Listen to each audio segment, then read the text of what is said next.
प्यारे दर्शकों नमस्कार। तारीख है आज 21 मार्च 2026, दिन शनिवार, हिंदी तिथि चैत्र माह शुक्ल पक्ष तृतीया। आइए नजर डालते हैं हमारे प्यारे राज्य उत्तराखंड की तमाम बड़ी खबरों पर। वीडियो शुरू करने से पहले कमेंट बॉक्स में जय हिंद लिखकर हमें सपोर्ट करें। तो चलिए शुरू करते हैं। धामी कैबिनेट का हुआ विस्तार। शपथ ग्रहण होने के साथ ही नए मंत्रियों को मिला निजी स्टाफ आदेश जारी। शपथ ग्रहण होने के साथ ही सरकार ने नए कैबिनेट मंत्रियों के लिए निजी स्टाफ की तैनाती भी करा दी है। सचिवालय प्रशासन विभाग ने तत्काल संबंधित अधिकारियों को कार्यभार ग्रहण करने का आदेश जारी किया। कैबिनेट मंत्री राम सिंह कैड़ा को निजी स्टाफ के रूप में गोपाल नयाल मिले। वरिष्ठ प्रमुख निजी सचिव गोपाल नयाल वर्तमान में सचिव वित्त डॉक्टर वी षणमुगम के साथ थे। कैबिनेट मंत्री खजानदास को निजी स्टाफ के रूप में हरीश कुमार दिए गए हैं। वरिष्ठ निजी सचिव हरीश अभी तक अपर सचिव वंदना के साथ थे। वहीं वरिष्ठ निजी सचिव विजयपाल को कैबिनेट मंत्री भरत सिंह चौधरी का निजी स्टाफ बनाया गया है।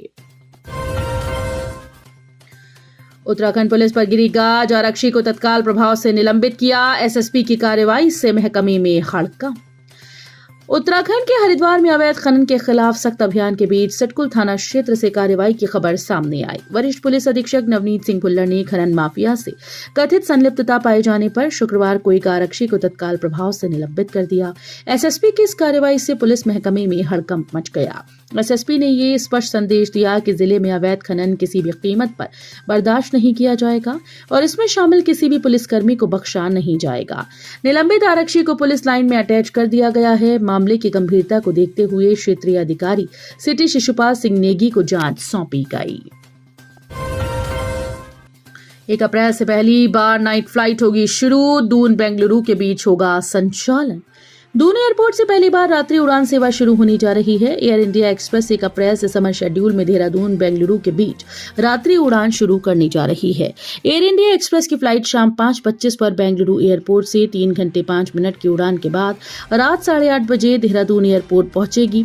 देहरादून एयरपोर्ट से ये फ्लाइट रात 9 बजे उड़ान भरकर करीब 3 घंटे 5 मिनट बाद देर रात 12:05 पर वापस बेंगलुरु पहुंचेगी। अब श्रमिकों से 10 घंटे ही करा सकेंगे काम। न्यूनतम मजदूरी में बच्चों की शिक्षा खर्च का भी प्रावधान। उत्तराखंड में आने वाले समय में श्रमिकों से केवल 10 घंटे तक ही काम ले सकेंगे। इसके बाद ओवरटाइम का पैसा अलग से देना होगा।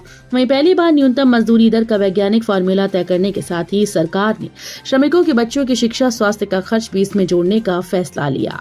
इसके लिए श्रम विभाग ने उत्तराखंड मजदूरी संहिता नियमावली 2026 का मसौदा जारी करते हुए 1 माह के भीतर सुझाव मांगे हैं।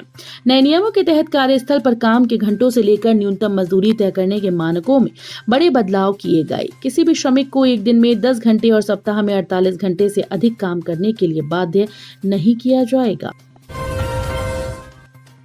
रुड़की विधायक प्रदीप बत्रा ने ली मंत्रिपरिषद रुड़की विधायक प्रदीप बत्रा ने ली मंत्री पद की शपथ। कांग्रेस छोड़ भाजपा में आने के बाद खुली किस्मत। कांग्रेस छोड़ भाजपा का दामन थामने के बाद रुड़की विधायक प्रदीप बत्रा की किस्मत खुली। शुक्रवार को 5 मंत्रियों के साथ उन्होंने धामी कैबिनेट में मंत्रिमंडल की शपथ ली। बत्रा ने 2007 में पहली बार रुड़की नगर पालिका चुनाव जीता। रुड़की विधानसभा सीट से 2 बार कांग्रेस के टिकट से विधायक बनने के बाद 2022 में भाजपा में शामिल हुए प्रदीप बत्रा पहली बार कैबिनेट मंत्री बने हैं। अधिकारियों ने फर्जी कंपनीज बनाकर पकड़ा 150 करोड़ का जीएसटी घोटाला। उत्तराखंड जीएसटी जांच विभाग ने टैक्स चोरी पकड़ने के लिए एक अनोखा ऑपरेशन चलाया। अधिकारियों ने खुद कई फर्जी कंपनीज बनाई ताकि एक संदिग्ध कंपनी के साथ व्यापारिक संबंध स्थापित कर 150 करोड़ रुपए से अधिक की कर चोरी का पर्दाफाश किया जा सके। इस पूरी योजना को अमली जामा पहनाने और दोषी कंपनी का भरोसा जीतने में अधिकारियों को कई महीने लगे। प्रदेश में 1 अप्रैल से शुरू किया जाएगा राष्ट्रीय घरेलू आय सर्वेक्षण। मार्च 2027 तक चलेगा। उत्तराखंड में 1 अप्रैल से राष्ट्रीय घरेलू आय सर्वेक्षण शुरू किया जाएगा, जो सर्वे मार्च 2027 तक चलेगा। प्रत्येक परिवार की आय से संबंधित आंकड़े एकत्रित किए जाएंगे। भारतीय वन सर्वेक्षण सभागार में प्रशिक्षण कार्यक्रम आयोजित किया गया। कार्यक्रम में राष्ट्रीय सांख्यिकी विभाग के उप महानिदेशक और क्षेत्रीय प्रमुख केदारनाथ वर्मा ने बताया कि देश में पहली बार राष्ट्रीय घरेलू आय सर्वेक्षण कराया जा रहा है। गंगोत्री और हर्षिल में बर्फबारी का सिलसिला जारी। हाईवे सुक्की टॉप में वाहनों के लिए हुआ बंद। उत्तरकाशी हर्षिल घाटी में शुक्रवार सुबह से लगातार जारी बर्फबारी के कारण गंगोत्री हाईवे सुक्की टॉप में वाहनों की आवाजाही के लिए बंद हो गया। इस कारण हर्षिल के 7 गांव सहित गंगोत्री और अंतर्राष्ट्रीय सीमा का जनपद मुख्यालय से संपर्क कट गया है। गंगोत्री धाम में बर्फबारी जारी है। बीआरओ का कहना है कि बर्फबारी रुकने के बाद सड़क खोलने का काम किया जाएगा। उत्तराखंड में मौसम का मिजाज बिगड़ा हुआ है। बद्रीनाथ धाम में 2 फीट तक बर्फ जमी है। लगातार बर्फबारी का सिलसिला जारी है। मंत्री गणेश जोशी ने आपदा प्रभावितों को बांटे चेक। कैबिनेट मंत्री गणेश जोशी ने शुक्रवार को सहस्त्रधारा स्थित एक निजी होटल में आपदा प्रभावितों को राहत राशि वितरित की। ग्राम्य विकास विभाग की ग्रामोत्थान परियोजना के तहत रायपुर विकासखंड के 3 गांव के 110 परिवारों को 87 लाख से अधिक के चेक सौंपे गए। इस अवसर पर मंत्री गणेश जोशी ने कहा कि सरकार का मुख्य लक्ष्य आपदा प्रभावितों का पुनर्वास और महिलाओं की आजीविका में सुधार करना है। उन्होंने स्वयं सहायता समूहों की सराहना करते हुए कहा कि महिलाएं ग्रामीण अर्थव्यवस्था की रीढ़ हैं और आर्थिक सामाजिक बदलाव की आधारशिला बन चुकी हैं। उत्तराखंड में गुलदार का आतंक, बच्चे को घर से उठाकर ले गया, परिजनों में मच गई चीख पुकार। उत्तराखंड के कोटद्वार से दिल दहला देने वाली घटना सामने आई, जहां एक बच्चे को गुलदार घर से उठाकर ले गया। मामले की जानकारी पर परिजनों में चीख पुकार मच गई। घर से 20-25 मीटर की दूरी पर बच्चा घायल अवस्था में मिला। उसे हायर सेंटर रेफर कर दिया गया है। मिली जानकारी के अनुसार ये घटना कोटद्वार पोखड़ा रेंज में हुई, जहां एक बच्चे को गुलदार घर से उठाकर ले गया। मामले की जानकारी पर परिजनों समेत गांव के लोग पीछे पीछे भागे। ग्रामीणों के शोर मचाने पर गुलदार बच्चे को छोड़कर भाग गया, लेकिन मासूम बच्चा गंभीर रूप से घायल हो गया। आनन फानन में गंभीर घायल को जिला चिकित्सालय पौड़ी पहुंचाया गया। टनकपुर पिथौरागढ़ हाईवे पर 2 कारों की टक्कर। टनकपुर पिथौरागढ़ राष्ट्रीय राजमार्ग पर अमोड़ी क्षेत्र में शुक्रवार को 2 कारों की आमने सामने की टक्कर हो गई। इस हादसे में 2 लोग घायल हुए। ये दुर्घटना अमोड़ी में तुलसी होटल के पास एक मोड़ पर हुई। टक्कर इतनी भीषण थी कि दोनों वाहनों को काफी नुकसान पहुंचा। दुर्घटना के बाद मौके पर अफरा तफरी का माहौल हो गया।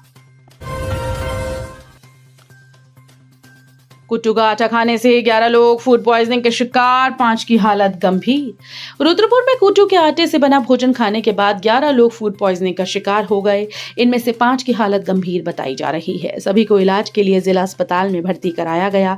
इनमें 6 मरीजों का उपचार ओपीडी में करने के बाद उन्हें छुट्टी दे दी गई, जबकि बाकी मरीजों को इमरजेंसी और अन्य वार्ड में भर्ती कर इलाज जारी है।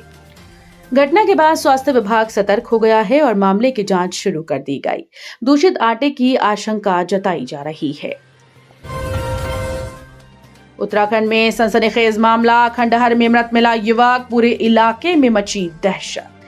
उत्तराखंड के हल्द्वानी से दिल दहला देने वाली खबर सामने आई, जहां एक 23 वर्षीय युवक की लाश खंडहर में मिली। नशे के इंजेक्शन की ओवरडोज से युवक की मौत की आशंका जताई गई। पुलिस ने शव को कब्जे में लेकर पोस्टमार्टम के लिए भेज दिया।